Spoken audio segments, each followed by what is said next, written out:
But over the years, particularly recently, we are finding the violence emerging without any direct relationship to the city, but of great intensity.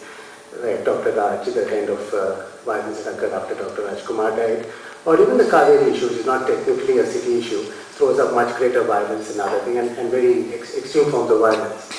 And one explanation for that is really that if you have a system of governance that does not allow for a certain amount of expression of conflict, where you look for stability in your governing mechanism to a point where you ignore conflict, you pretend it doesn't exist, and you have mechanisms that have the support of the government in power, you put through a mechanism, it looks very nice, it's very stable because there's nobody in government who's attacking it, but all the while that sort of forces people out of the system and pushes them into kind of violent options.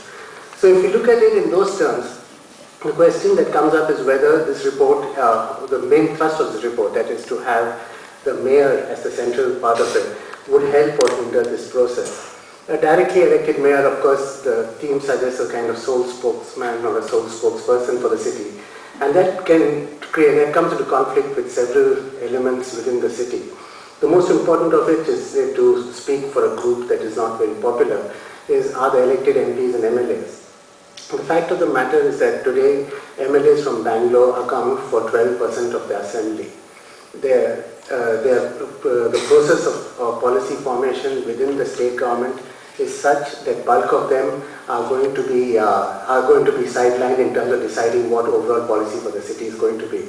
And if at the same time you have a mayor who's going to do it, there is necessarily a conflict that's going to emerge. To some extent, that conflict will be handled by the fact that they will attend and have voting rights within the MPC.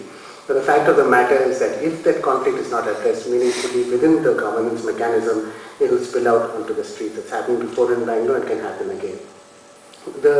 And you remember that when you're talking about even MPs, you're talking about 4 MPs, and if you look at, say, economic policy for the city, it's not made by them at all.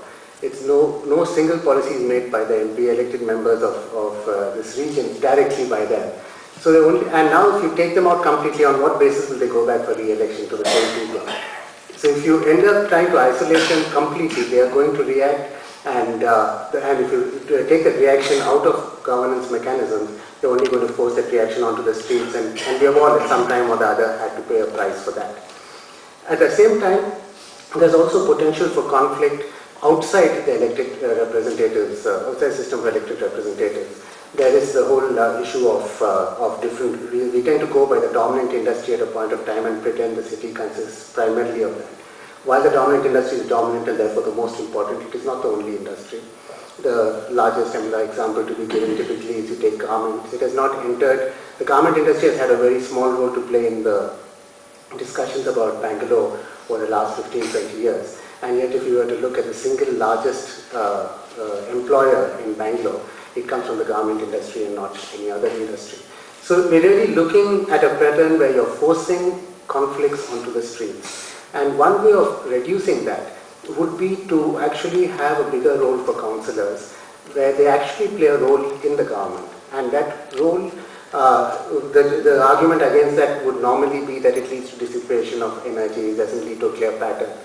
But I'm not so sure that if you had a mayor in council, elected from the councillors, given a long 5-year term, that would be perfectly consistent to my mind with the rest of what the report is trying to do.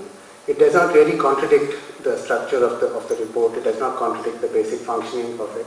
At the same time, it creates a system where the councillor who represents local areas, sometimes the economically underprivileged areas, allows all their interests to come into the actual process of governance, rather than giving it to one person who, I mean, you can consider the situation, for instance, in a normal election, corporation elections, you have a 40% turnout.